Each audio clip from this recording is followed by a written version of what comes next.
Alright, so today I'm going to share with you how I create this infinity curve like this using Freecad. So what you're seeing right now is just the model that I just created in Freecad, and I import this one into Blender and apply some material to it. So you can see the model should look like this. And also in Freecad, I already have one. So in this tutorial, I will show you how to create this object using the pie cell in the curve workbench. And also, before creating the pie cell, I will show you in the also in the curve workbench how to use the interpolation curve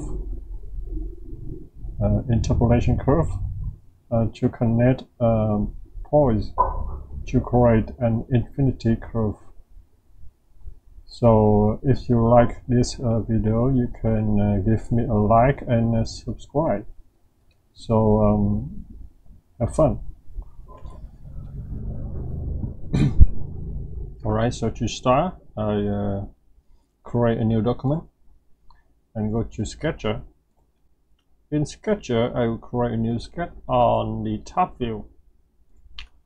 Let's create a center rectangle. I start from the middle and drag it something like this. Next, I will set the length of this line. I hit L, selecting it, and hit L. 80. This line, hit I, 40.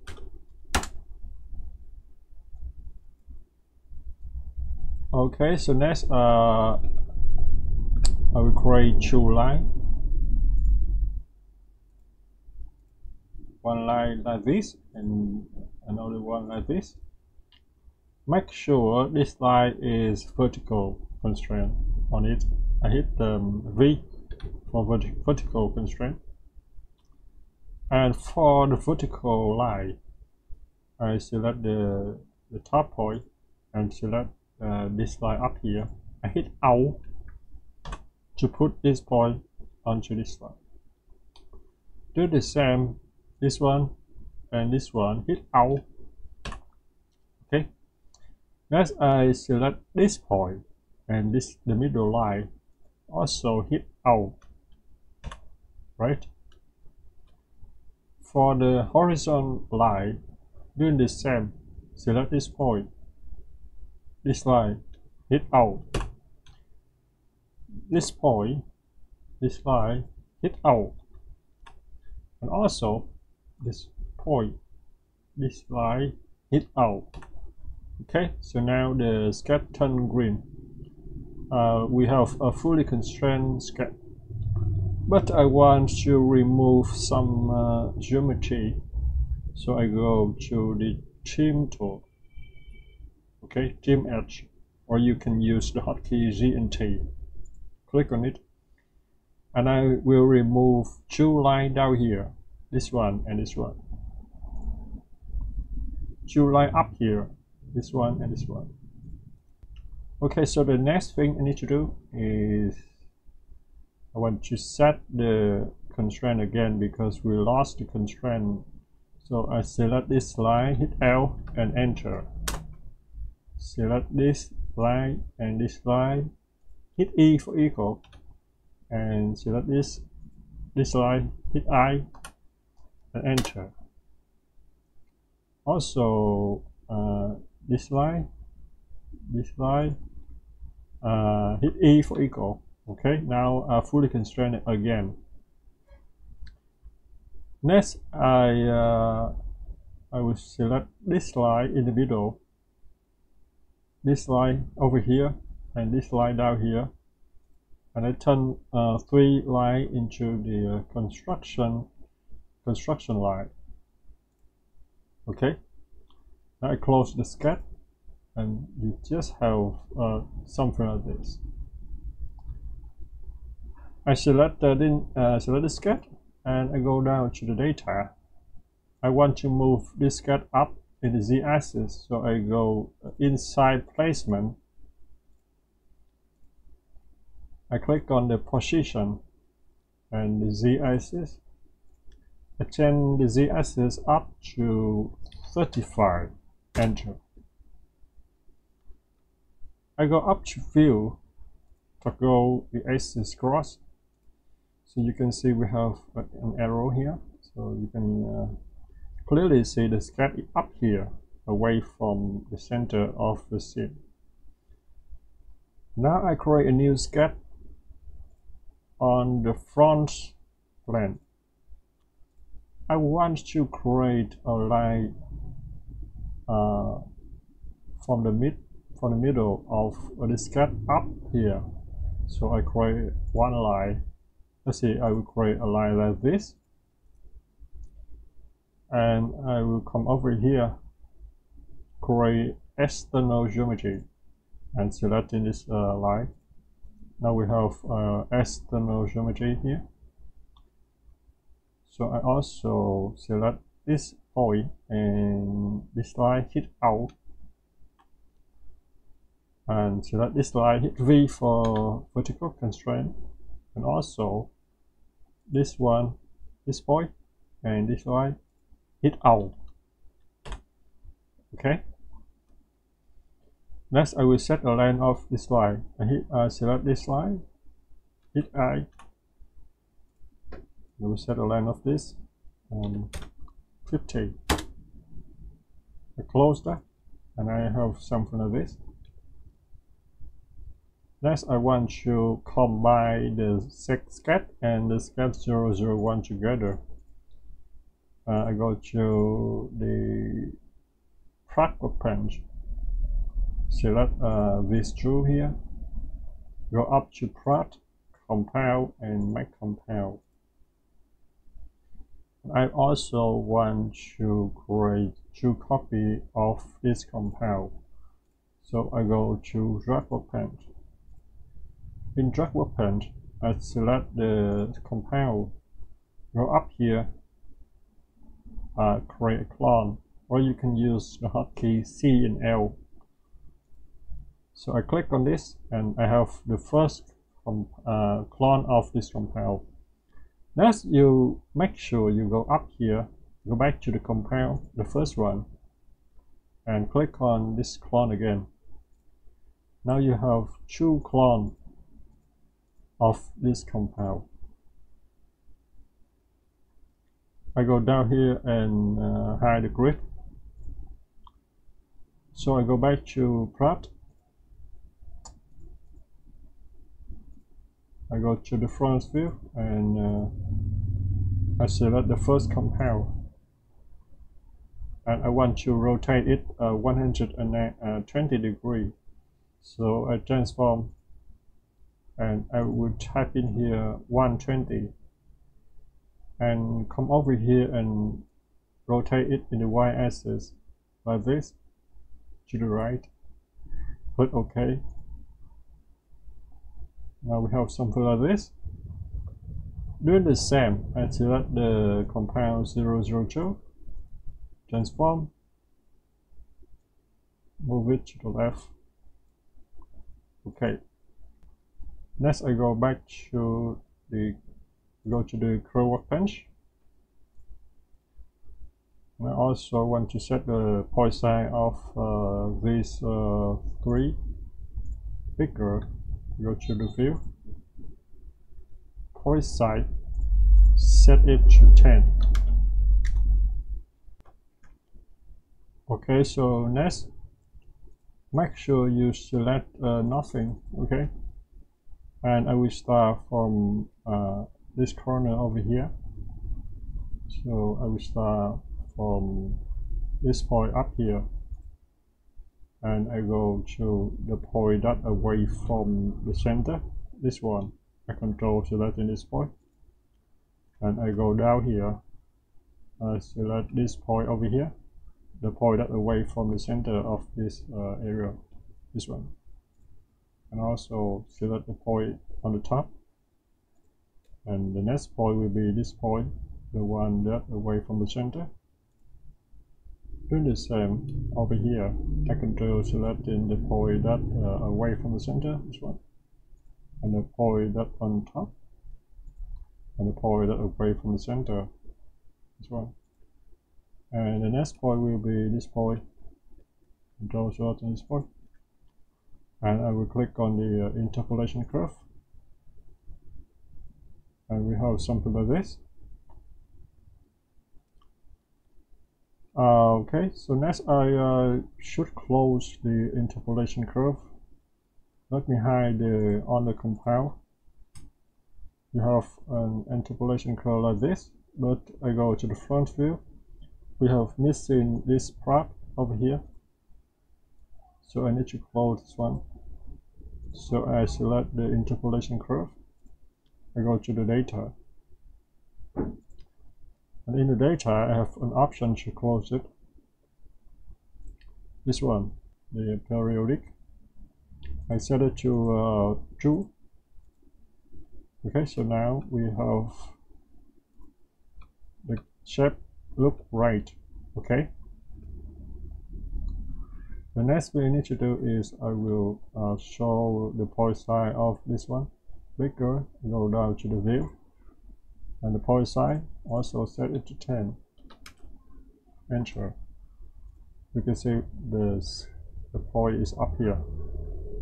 Now I want to separate this interpolation curve in three parts. So let's see, I will create also one point here and also one point here. So I go to the sketcher first. I create a new sketch on the front view, and I create one line from here to here, one line from here to here, and we set the angle from this line to this line. Hit K and A for angle, and set it to 30. Also this one and this one, I hit KA.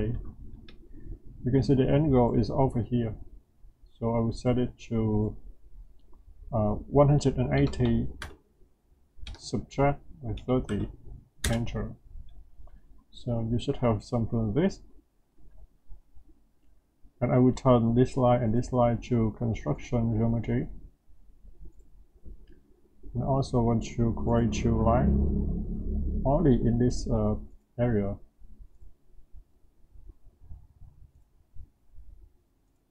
Okay, something like this, and I close that. And I only have two lines like this. Next, I will extrude these two lines. I go to plot and select the sketch 002 and extrude it symmetric 10, let's see, 20. Okay. Now I select the interpolation curve, and I will rename this one part. Enter.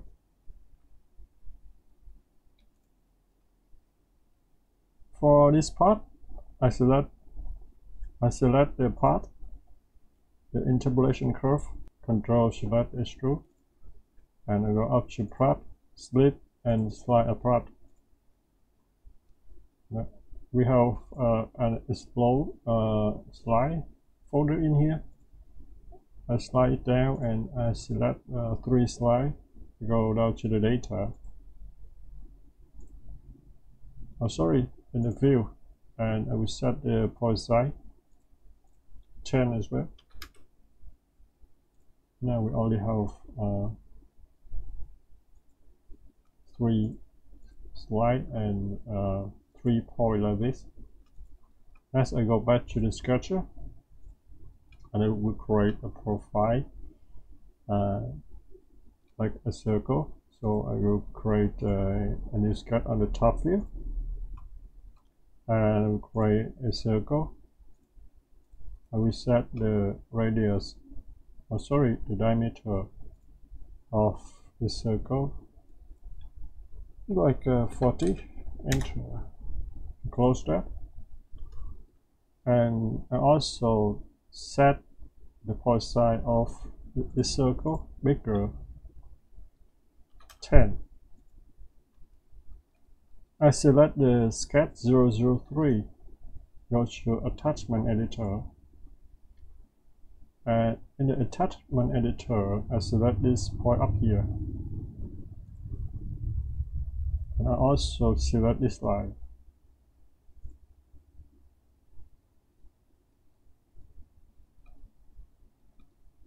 And I choose the Freecad option. I leave the option in default.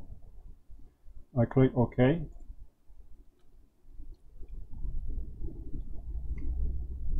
Now I select the sketch 003 and I hit Ctrl C for copy. Make sure you uncheck the R and only check the sketch 003. Click OK and you Ctrl V to paste 2 times. Okay. Next I I select the sketch 004, go to attachment editor, click on the vertex, remove this guy here, and also select the reference 1, then select this point over here, and also come over here, select the reference 2, and select this line.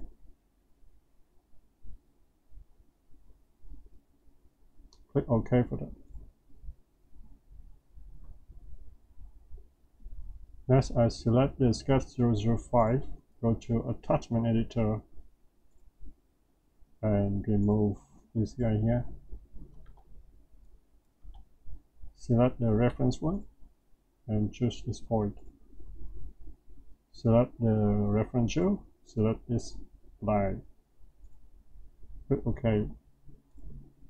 Now we have 3 sketches in position. Next, I go back to the curve workbench. In the curve workbench, I will turn these 3 sketches into the pie self profile. To do that, I select one by one. So I will try the first one, the sketch 003, selecting it, and turn that into pie self profile. In the same, this one, turn it into the profile. This one, and turn this into the profile. Now we have 3 profiles.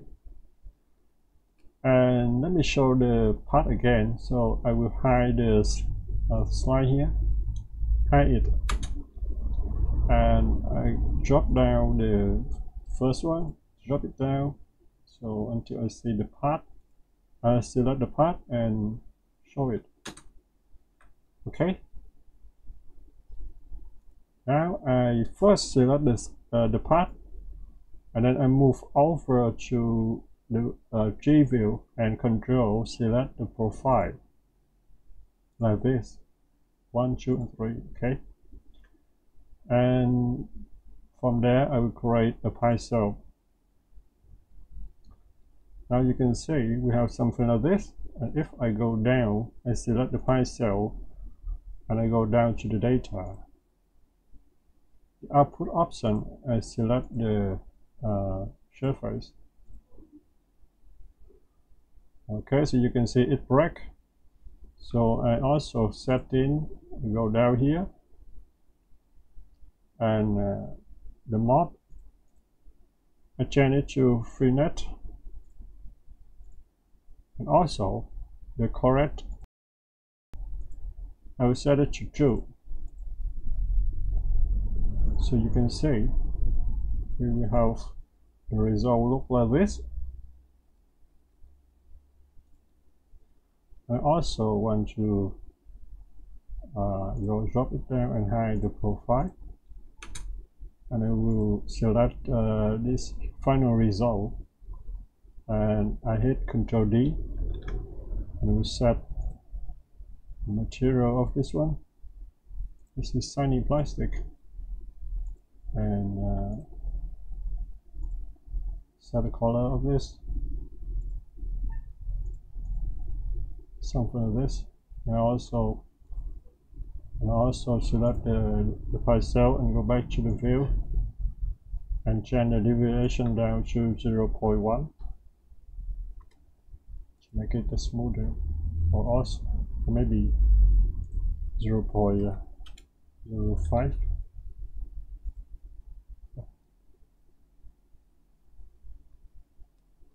You can also hit the V and 6 to only show the geometry. So we should have something like this. We set it to 0.001.